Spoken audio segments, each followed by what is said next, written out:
বাচ্চাও কয়েকটি বড় হাঁস কুকুরে খেয়ে ফেলেছে। কুকুর তাড়ানোর অনেক চেষ্টা করেও লাভ হয়নি, আবার ফিরে আসে। এখন প্রশ্ন হলো, এই কুকুরগুলোর উপদ্রব থেকে বাঁচতে বিষ দিয়ে মারা যাবে কিনা? উত্তর হ্যাঁ, এটা আপনি করতে পারবেন, বিশেষ করে যখন এটা থেকে আত্মরক্ষার জন্য আপনার আর কোনো উপায় থাকবে না, তখন আপনার জন্য এটা নাজায়েজ কিংবা হারাম হবে না। যে কোনো পশু, যে কোনো প্রাণী যদি মানুষের উপদ্রবের কারণ হয়, মানুষের বিরক্তির কারণ হয়, কষ্টের কারণ হয়, সেটা থেকে আত্মরক্ষার জন্য বা মুক্তি লাভের জন্য সেটাকে নির্ধারণ করা মুসলমানদের জন্য জায়েজ আছে। তবে সেক্ষেত্রে লক্ষ্য রাখতে হবে যে অমানবিক কোনো উপায় যেন অবলম্বন করা না হয়, নির্মম কোনো উপায় যেন তাকে হত্যা করা না হয়, সেদিকটা আমাদের খেয়াল রাখতে হবে। আর যদি হত্যা করা ছাড়া অন্য কোনো বিকল্প থাকে তাহলে সেটা অবলম্বন করতে হবে।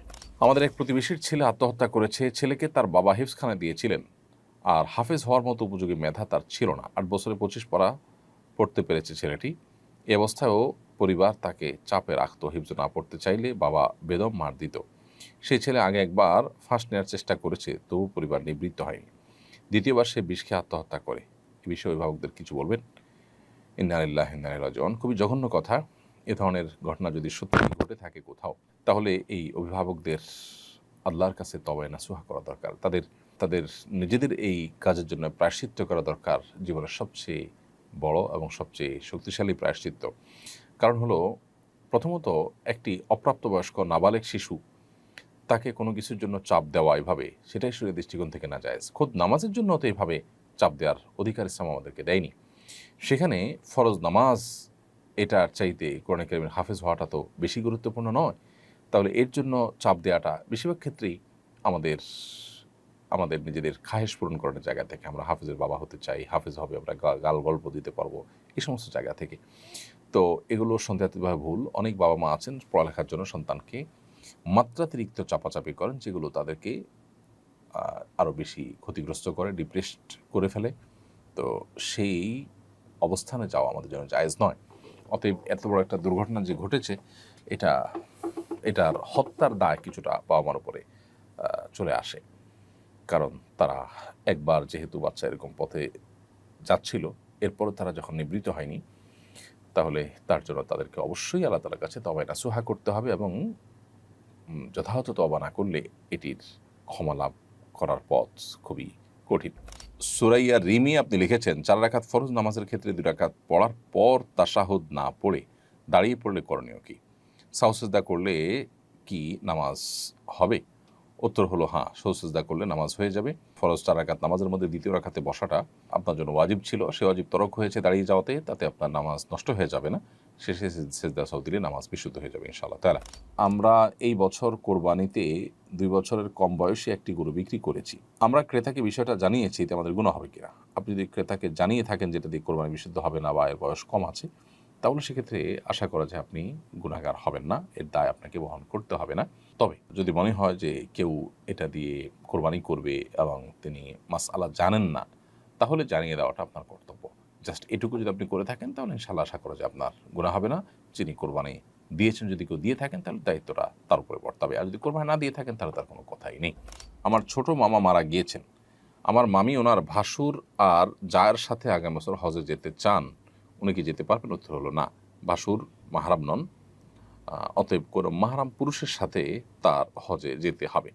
সেজন্য তাকে সর্বোচ্চ চেষ্টা করতে হবে কোনো মাহরাম খুঁজে বের করার। যদি সেটা না পাওয়া যায়, তাহলে সেক্ষেত্রে তার জন্য সেখানে হজে যাওয়াটা অপরিহার্য নয়। অর্থাৎ তিনি হজে মাহরাম ছাড়া গেলে বরং গুনাহগার হবেন। এরপরে মেহরিমা সুলতান নূর আপনি লিখেছেন, আমি প্রেম করে বিয়ে করেছি, কিন্তু শ্বশুরবাড়ির কেউ আমাকে মন থেকে মেনে নেয়নি। 6 বছর ধরে ভালো ব্যবহার করেও তাদের মন পাইনি। স্বামী বিদেশে থাকে, সবসময় পরিবারের কথা শুনে আমাকে সন্দেহ করে, গালি দেয় এবং সংসার ভাঙার হুমকি দেয়। আমি তাকে খুব ভালোবাসি, তবু সে সম্পর্ক ছিন্ন করার কথা বলে। ইসলামের দৃষ্টিতে আমাদের করণীয় কি? স্বামী স্ত্রী উভয়ে ভালো, বিদগ্ধ, বিচক্ষণ কোনো আলেমের শরণাপন্ন হতে পারেন, কাউন্সেলিং নিতে পারেন। উভয়ে পরস্পরের অধিকারগুলো সম্পর্কে পড়াশোনা, জ্ঞান অর্জন করা এবং ভালো মানুষের সোহবত সান্নিধ্য নেওয়া, এটা আপনাদের জন্য গুরুত্বপূর্ণ। আমার মনে হয় আপনাদের নিজেদের যে কলহ, সেটা দূরের জন্য, বিশেষ করে আপনার স্বামীর উপরে আপনি যে অভিযোগ করেছেন, সেটা যদি সত্য হয়ে থাকে, তাহলে তার জন্য এটা আরও বেশি গুরুত্বপূর্ণ। বিধায় সেই বিষয়টি আপনি তাকে দেওয়ার চেষ্টা করেন। আলহামদুলিল্লাহ, এবার হজ সম্পন্ন করলাম। হজের শিক্ষা কিভাবে পরবর্তী জীবনে কাজে লাগাতে পারি, এ ব্যাপারে আপনার পরামর্শ নির্দেশনা কামনা করছি। ধন্যবাদ। আল্লাহ তাআলা আপনাকে আপনার হজকে সুসম্পন্ন করার তৌফিক দিয়েছেন, এবং দোয়া করি আল্লাহ তাআলা আপনার হজকে হজ্জে মাবরুর, হজ্জে মকবুল, এমন হজ যে হজ মানুষকে নিষ্পাপ এনে দেয়, সেরকম হজ হিসাবে আল্লাহ আপনার হজকে কবুল করুন। আর হজের শিক্ষাগুলোকে জীবনের পরবর্তী ধাপে বা পরবর্তী জীবনে ধরে রাখার জন্য আসলে অনেক স্ট্রাগল, অনেক পরিশ্রম, অনেক মেহনত আমাদেরকে করতে হবে। এর ভিতরে একটা পরিশ্রম হলো যে প্রতিনিয়ত হজের যে মাশায়েরগুলো, হজের যে জায়গাগুলো, সেই পবিত্র জায়গাগুলোর পবিত্র অনুভূতিগুলোকে আমরা বেশি থেকে বেশি স্মরণ করার চেষ্টা করব, রিমাইন্ড করার চেষ্টা করব এবং সেগুলোকে আমাদের উপলব্ধিতে জাগরুক রাখার চেষ্টা করব সবসময়। আর একটি ভালো পরিবেশ, যে পরিবেশ তাকওয়ার পরিবেশ, দ্বীনি পরিবেশ, নেককারদের পরিবেশ, সেরকম পরিবেশের মধ্যেও আমরা যথাযথভাবে আমাদের নিজেদেরকে এঙ্গেজ রাখার চেষ্টা করব, সময় কাটাবার চেষ্টা করব ইনশাআল্লাহ তাআলা।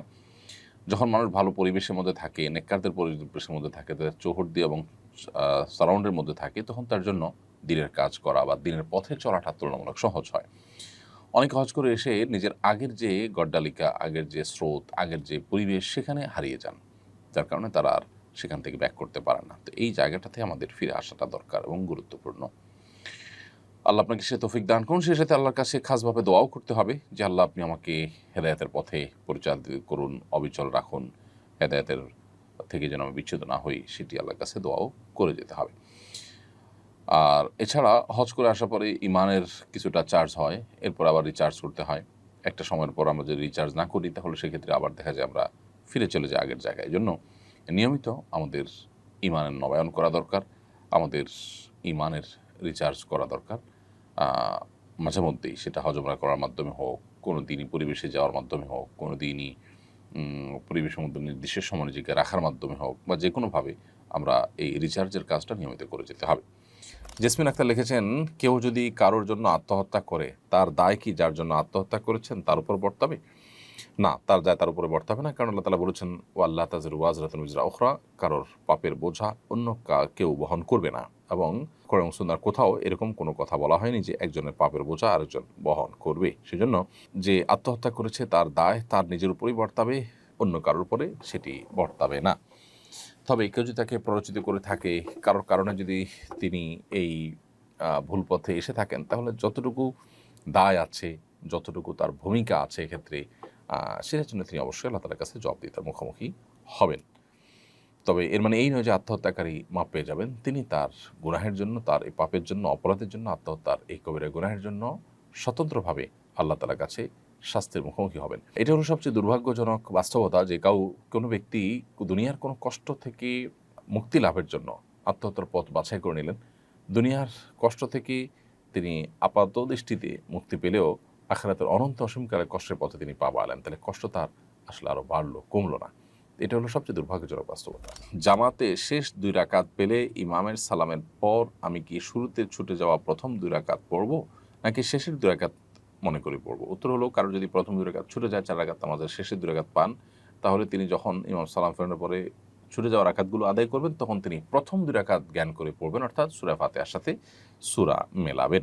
এটি করে যদি তিনি সালাত আদায় করেন, তার সালাত হয়ে যাবে। এমডি এনামুল হক আপনি লিখেছেন, ছোটবেলায় শুনতাম হজ করার পর নাকি স্বামী স্ত্রী এক বিছানায় থাকতে পারে না। বিষয়টা সম্পর্কে জানতে চাই। সম্পূর্ণ ভুল এবং নেহায়েতি ভিত্তিহীন।